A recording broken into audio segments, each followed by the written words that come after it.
Orden y desorden en el universo. Al comienzo del siglo XX, la reflexión sobre el universo chocaba contra una paradoja. Por una parte, el segundo principio de la termodinámica indicaba que el universo tendía a la entropía general, es decir, al desorden máximo. Y por otra parte, parecía que en ese mismo universo las cosas se organizaban, se complejizaban y se desarrollaban. En la medida en que nos limitábamos al planeta, algunos pudieron pensar que se trataba de la diferencia entre la organización viviente y la organización física.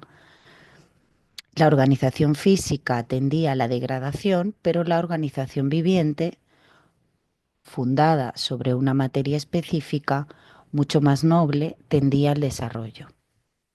Nos olvidamos de dos cosas. En primer lugar, ¿cómo estaba constituida esa organización física? ¿Cómo estaban constituidos los astros y cómo las moléculas? Más aún, olvidábamos otra cosa. La vida es un progreso que se paga con la muerte de los individuos. La evolución biológica se paga con la muerte de innumerables especies. Hay muchas más especies que desaparecieron desde el origen de la vida que especies que hayan sobrevivido. La degradación y el desorden conciernen también a la vida. Por lo tanto, la dicotomía no era posible. Hicieron falta estos últimos decenios para que nos diéramos cuenta que el desorden y el orden, siendo enemigos uno del otro, cooperaban, de alguna manera, para organizar el universo. Nos damos cuenta, por ejemplo, al considerar los remolinos de Bénard.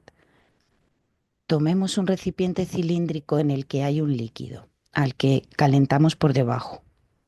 A una cierta temperatura, el movimiento de agitación, en lugar de acrecentarse él mismo, produce una forma arremolinada, organizada, de carácter estable, formando sobre la superficie células hexagonales regularmente ordenadas.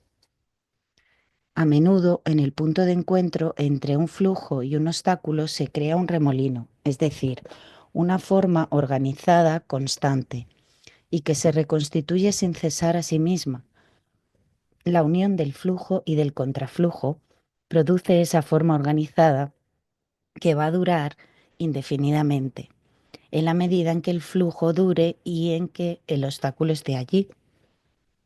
Es decir, que un orden organizacional, remolino, puede nacer a partir de un proceso que produce desorden, turbulencia o obstáculo. Esta idea ha debido ser amplificada de manera cósmica cuando llegamos a partir de los años 1960-1966 a la opinión cada vez más plausible de que nuestro universo, que sabíamos estaba en curso de dilatarse a partir del descubrimiento de Hubble, de la expansión de las galaxias, era también un universo del cual provenía, desde todos los horizontes, una radiación isotrópica, que semejaba ser el resto fósil de una suerte de explosión inicial. De allí la teoría dominante en el mundo actual de los astrofísicos de un origen del universo que fuera una explosión, un Big Bang. Eso nos condujo a una idea sorprendente. El universo comienza como una desintegración y es desintegrándose que se organiza.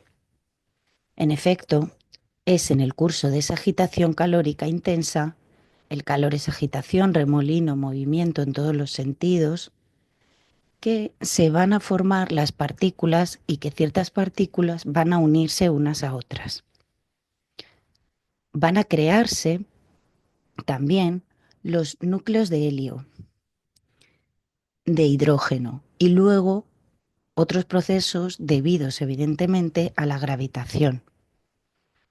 Van a reunir a los polvos de partículas y esos polvos van a concentrarse cada vez más hasta llegar a un momento en el que, al incrementarse el calor, se generará una temperatura de explosión mediante la cual se producirá el alumbramiento de las estrellas. Y esas mismas estrellas se autoorganizarán entre implosión y explosión. Más aún, podemos suponer que en el interior de esas estrellas van tal vez a unirse, en condiciones extremadamente desordenadas, tres núcleos de helio, los cuales van a constituir el átomo de carbono. En los soles que se han sucedido hubo tal vez suficiente carbono para que finalmente sobre un pequeño planeta excéntrico, la Tierra, hubiera ese material necesario sin el cual no habría eso que llamamos vida. Vemos cómo la agitación, el encuentro al azar, son necesarios para la organización del universo.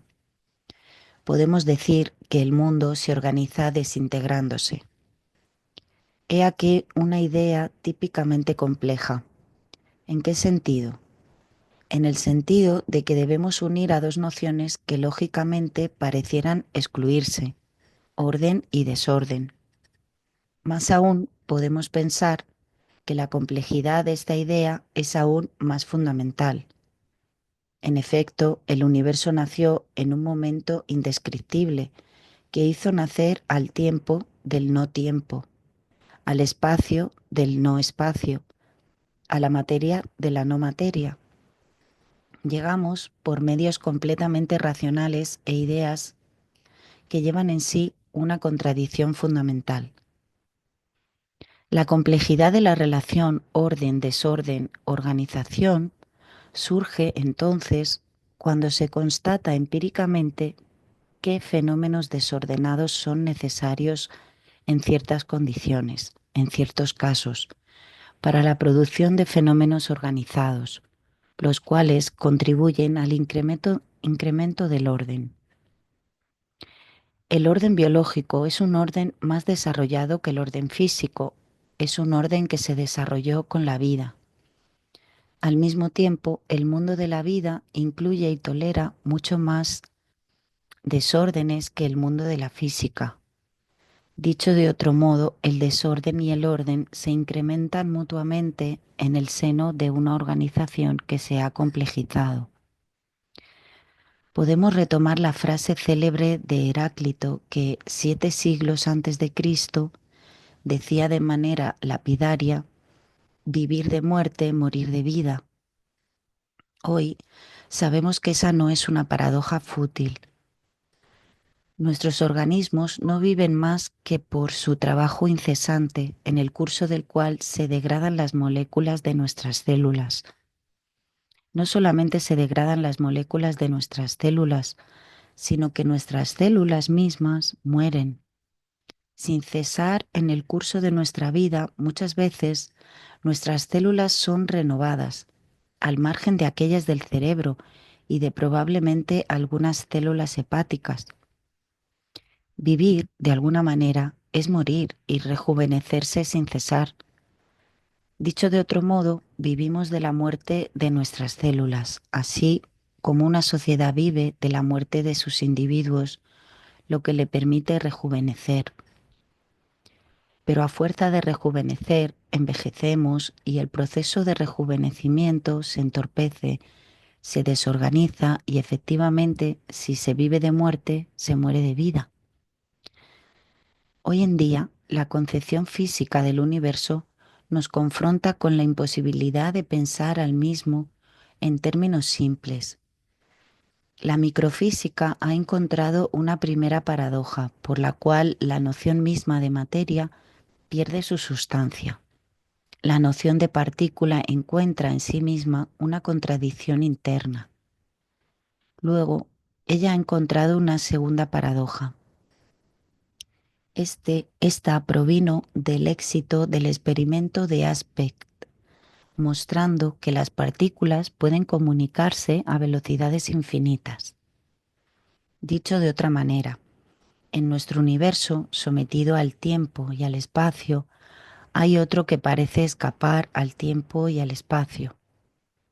Existe tal complejidad en el universo, ha aparecido una serie tal de contradicciones que ciertos científicos creen trascender esa contradicción mediante algo que podríamos llamar una nueva metafísica.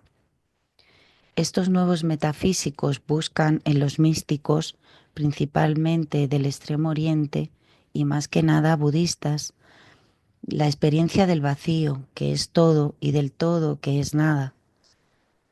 Ellos perciben allí una especie de unidad fundamental, donde todo está ligado, todo es, de algún modo, armonía, y tienen una visión reconciliada, hasta diría eufórica, del mundo. Haciendo eso, ellos escapan, diría yo, a la complejidad. ¿Por qué? Porque la complejidad está allí donde no podemos remontar una contradicción y aún una tragedia. La física actual descubre que bajo ciertas condiciones algo escapa al tiempo y al espacio, pero ello no anula el hecho de que al mismo tiempo nosotros estamos indiscutiblemente en el tiempo y en el espacio. No podemos reconciliar esas dos ideas, debemos aceptarlas como tales.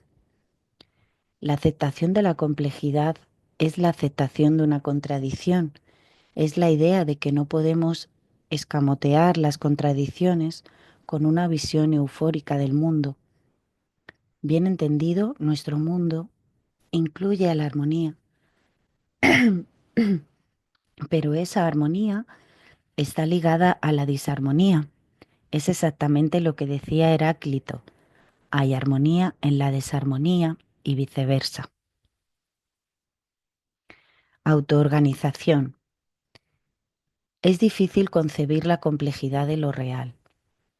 Así es que los físicos abandonan muy felizmente al antiguo materialismo ingenuo, aquel de la materia como sustancia dotada de todas las virtudes productivas, porque esa materia sustancial ha desaparecido. Reemplazan entonces la materia con el espíritu. Pero el espiritualismo generalizado no vale mucho más que el materialismo generalizado. Se regocijan en una visión unificadora y simplificadora del universo. He hablado de la física, pero podríamos también hablar de la biología. La biología ha llegado hoy, desde mi punto de vista, a las puertas de la complejidad, sin disolver a lo individual en lo general. Pensábamos que no había ciencia sino de lo general. Hoy no solamente la física nos introduce en un cosmos singular, sino que las ciencias biológicas nos dicen que la especie no es un marco general dentro del cual nacen individuos singulares. La especie es en sí misma un pattern singular muy preciso, un productor de singularidades. Más aún, los individuos de una misma especie son muy diferentes unos de otros. Pero hay que comprender que hay algo más que la singularidad o la diferencia de un individuo a otro, el hecho de que cada individuo sea un sujeto. El término sujeto es uno de los términos más difíciles, más malentendidos que pueda haber. ¿Por qué? Porque en la visión tradicional de la ciencia, en la cual todo es determinista, no hay sujeto, no hay conciencia, no hay autonomía.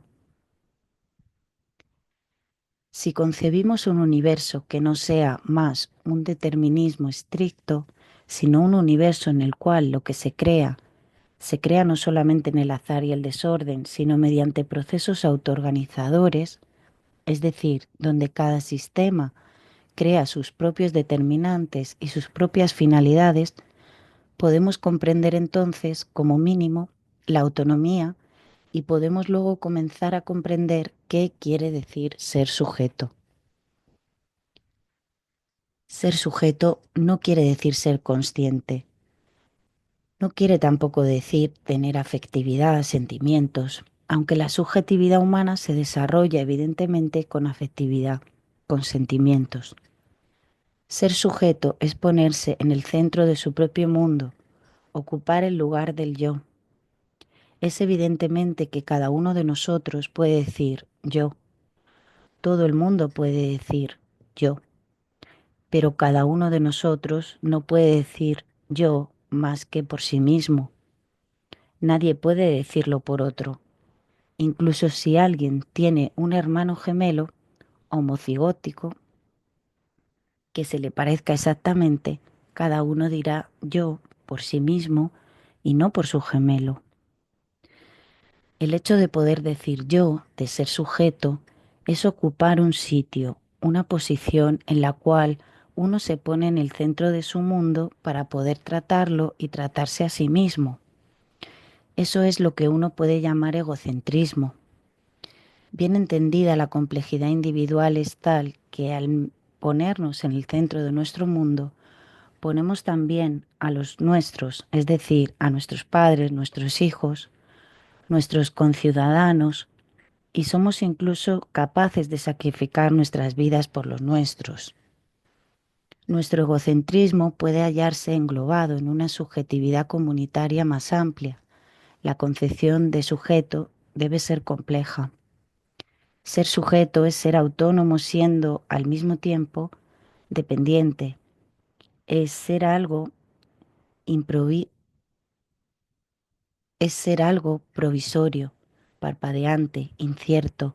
Es ser casi todo para sí mismo y casi nada para el universo.